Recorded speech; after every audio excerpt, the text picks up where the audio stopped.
अस्सलामुअलैकुम dear viewers, मेरा नाम है सदर रऊफ़ और आप देख रहे हैं चैनल असल नॉलेज ऑफ एजुकेशन। आज का जो हमारा टॉपिक है वो हमारे पास है जी measurement of vapour pressure by manometric method. हमने मैनोमेट्रिक मेथड से वेपर प्रेशर को करना है। तो वैसे तो वेपर प्रेशर को हम डिफरेंट मेथड से मेजर कर सकते हैं, लेकिन सबसे जो आसान तरीका है, जो सबसे आकोरेट तरीका है, कि आसान भी है आकोरेट भी है, वो तरीका हमारे पास कौन सा है? Manometric method. मैनोमेट्रिक मेथड की डायग्राम हमारे पास ये है। इसमें हमने क्या करना होता है कि जिस लिक्विड का हमने वेपर प्रेशर फाइंड आउट करना होता है, उसको हमने इस फ्लास्क में डाल दिया। ये हमारे पास एक फ्लास्क है। इस फ्लास्क के अंदर ये हमने क्या कर दिया जी, लिक्विड डाला हुआ है। इस फ्लास्क के अंदर हमने एक लिक्विड डाला हुआ है। वो लिक्विड है जिसका हमने क्या करना है जी, वेपर प्रेशर को फाइंड आउट करना है। अब इस फ्लास्क के साथ हमने एक पाइप लगा दिया। इस पाइप का एक एंड वैक्यूम पंप के साथ अटैच है और दूसरा एंड मैनोमीटर के साथ अटैच है। हमने क्या किया, हमने सबसे पहले एक फ्लास्क ली। उस फ्लास्क के अंदर हमने वो लिक्विड डाला जिसका हमने वेपर प्रेशर फाइंड आउट करना है। फिर हमने क्या किया, इस फ्लास्क के अंदर एक पाइप एडजस्ट किया। उस पाइप का जो एक एंड था वो किसकी तरफ जाता था, वैक्यूम पंप की तरफ, और दूसरा एंड किसकी तरफ जाता है जी, मैनोमीटर की तरफ। और इस फ्लास्क को हमने एक थर्मोस्टेट में रख दिया। थर्मोस्टेट वो चीज़ होती है जो टेम्परेचर को मेंटेन करती है। अगर फॉर एग्जांपल हमने इसको बॉयल करना है तो हम थर्मोस्टेट से कर सकते हैं, हमने इसको फ्रीज़ करना है तो फिर भी हम थर्मोस्टेट से इसको फ्रीज़ भी कर सकते हैं। थर्मोस्टेट इसको फ्रीज़ करने में और इसको बॉयल करने के काम करती है।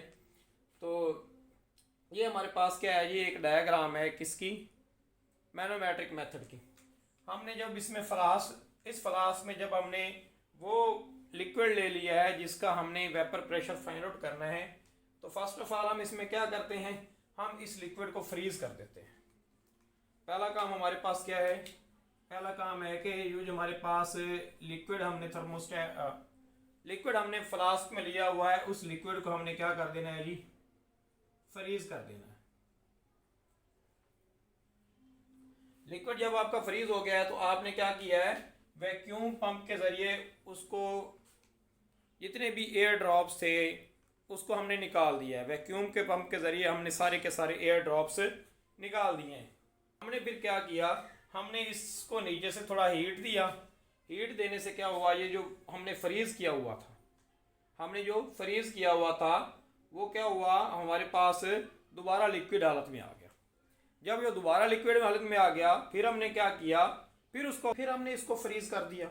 जैसे फिर हम इसको फ्रीज करेंगे, अब पहले हमने इसको फ्रीज किया, फिर हमने इसको हीट दी। हीट देने के बाद हमने फिर इसको लिक्विड हालत में लेके आए, फ्रीज हो गया। फ्रीज होने के बाद जो इधर हमारे पास इसके वाटर वेपर्स वगैरह थे या इधर थोड़ी सी हवा थी, हमने उस एयर को, वाटर वेपर को एक वैक्यूम पंप के जरिए बाहर निकाल लिया।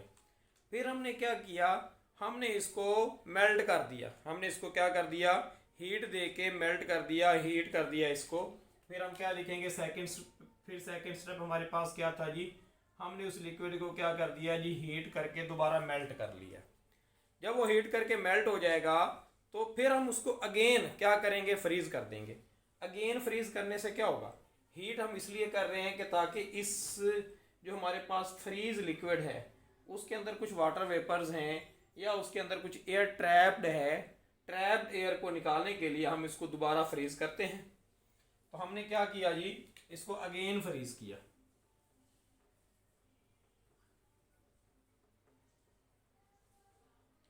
जब हम इसको अगेन फ्रीज करते हैं उसके बाद तो उससे क्या होता है, ये जो वाटर वेप इसके अंदर जो एयर ट्रैप्ड थी, दोबारा इसको फ्रीज करने से वो फिर इधर आ जाएगी। फिर हम इसको वाटर वेपर्स को, एयर्स को फिर इस वैक्यूम पंप से निकाल देंगे। जब हम इसको निकाल देंगे तो फिर हम इसको क्या करेंगे, फिर हम इसको अगेन हीट करेंगे। अगेन हीट करने से फिर वो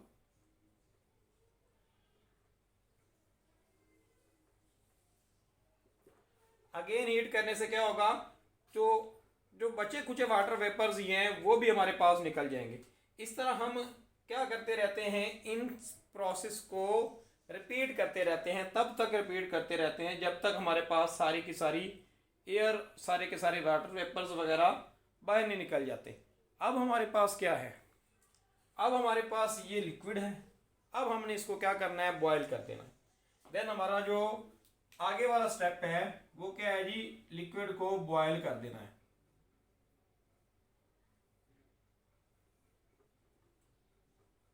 जब हम लिक्विड को बॉयल करेंगे तो क्या होगा, हमारे पास इसके वेपर्स बनेंगे। जब वो वेपर्स बनेंगे तो वो वेपर्स यहां से इस पंप के जरिए, क्योंकि अब तो ये पंप बंद है, सारे के सारे वेपर्स इस तरफ हरकत करते हैं। तो वेपर्स क्या करते हैं, इसके ऊपर प्रेशर लगाते हैं। वेपर्स क्या करते हैं जी, ये हमारे जो मैनोमीटर है, मैनोमीटर के इस लिम्ब पर क्या करते हैं जी, प्रेशर लगाते हैं। अब मैनोमीटर के दो लिम्ब हैं, एक ये वाला लिम्ब है, एक ये वाला लिम्ब है, मतलब दो बाजू हैं हमारे मैनो। एक बाजू पे कौन सा प्रेशर लगता है, इन वेपर्स का प्रेशर लगता है, और दूसरे बाजू पे किसका प्रेशर लगता है जी, एटमॉस्फेयर प्रेशर लग रहा है। अब जब क्या होगा कि जब वेपर प्रेशर जैसे जैसे इंक्रीज होता जाएगा, वो इस एंड को क्या करता जाएगा, कंप्रेस करता जाएगा, और यहाँ से जो मरकरी भरा हुआ है मैनोमीटर के अंदर, वो दूसरी एंड से उठता जाएगा। ये डेल एच क्या जाहिर कर रही है, ये डेल एच इन दोनों लिम्ब में मरकरी लेवल के डिफरेंस को जाहिर कर रही है, जो किसकी वजह से पैदा हुआ है, जो इन वेपर्स की वजह से पैदा हुआ है, जो इस लिक्विड से वेपर्स बने हैं और वेपर्स ने इनके ऊपर प्रेशर लगाया है। तो ये इस प्रेशर के डिफरेंस की वजह से क्या हुआ है जी, डेल एच हमारे पास क्रिएट हुआ है। तो ये जितना डेल एच ज़्यादा क्रिएट होगा, वेपर प्रेशर उतना ज़्यादा होगा, जितना डेल एच कम होगी उतना ही वेपर प्रेशर हमारे पास कम होगा। तो ये था हमारे पास ओवरऑल प्रोसेस। ओवरऑल प्रोसेस में क्या है जी, सबसे पहले हमने ये मैनोमेट्रिक मेथड की वो डायग्राम ले ली है। सबसे पहले हम मैनोमेट्रिक मेथड के अंदर हमने ये फ्लास्क लेनी है, फ्लास्क के अंदर पानी भरना है, पानी भर के उसको एक थर्मोस्टेट में रख देना है, उसके साथ पाइप फिट कर देना है। पाइप में एक हिस्सा उसका वैक्यूम पंप की तरफ जाएगा, दूसरा मैनोमीटर की तरफ जाएगा। हमने क्या करना है, इसको फ्रीज कर लेना लिक्विड को, जिससे क्या होगा, ये इसके अंदर हवा वगैरह जो है वो हम इस वैक्यूम पंप के ज़रिए खारिज कर लेंगे। ये प्रोसेस हम 3-4 दफ़ा करेंगे ताकि सारी की सारी जो ट्रैप्ड एयर है वो हम खारिज कर सकें। फिर हम इसको बॉयल करेंगे। जैसे ही बॉयल करेंगे वेपर्स बनेंगे। वेपर्स क्या करते हैं, इस हमारे पास मैनोमीटर के अंदर जो मरकरी है उसके एक एंड पे ज़्यादा प्रेशर लगाते हैं, जिससे क्या होता है कि उसमें उस एंड पर जो मरकरी का लेवल है वो डाउन चला जाता है, दूसरे एंड पर अप चला जाता है, और जितना इनका डिफरेंस होता है हम उसको कह देते हैं डेल एच। तो ये जितना ज़्यादा डिफरेंस होगा वेपर प्रेशर उतना ज़्यादा होगा, जितना कम डिफरेंस होगा वेपर प्रेशर उतना कम होगा। तो ये जितना प्रेशर लगा रहा है, इस प्रेशर को हम इक्वेशन के तहत मालूम फाइंड आउट कर सकते हैं। वो इक्वेशन हमारे पास क्या है, हमारे पास है G P is equal to PA plus del H. इसमें हमारे पास P क्या है, ये P हमारे पास एटमॉस्फेरिक प्रेशर है,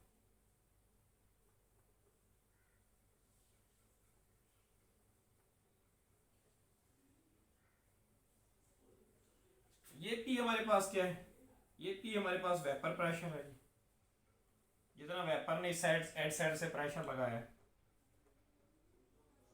और ये डेल एच क्या है, ये हमारे पास डेल एच हमारे पास है जी चेंज इन लेंथ, ये चेंज इन हाइट। किधर हाइट, ये चेंज की हाइट किधर है हमारे पास, ये मरकरी कॉलम के अंदर जो हाइट की तब्दीली है ये वो चीज़ है। इस इक्वेशन जरिए हम क्या कर सकते हैं, हम सारे का सारा वेपर प्रेशर फाइंड आउट कर सकते हैं, ना सिर्फ इस लिक्विड का बल्कि सारे के सारे जिस भी लिक्विड का वेपर प्रेशर मालूम कर सकते हो वो इस तरीके से हम मालूम कर सकते हैं। अगर आपको ये वीडियो पसंद आई हो तो चैनल को सब्सक्राइब कर देना है, वीडियो को लाइक कर देना है, बेल आइकॉन को दबा देना है ताकि नई आने वाली वीडियोस आपको टाइम पे मिलती रहें।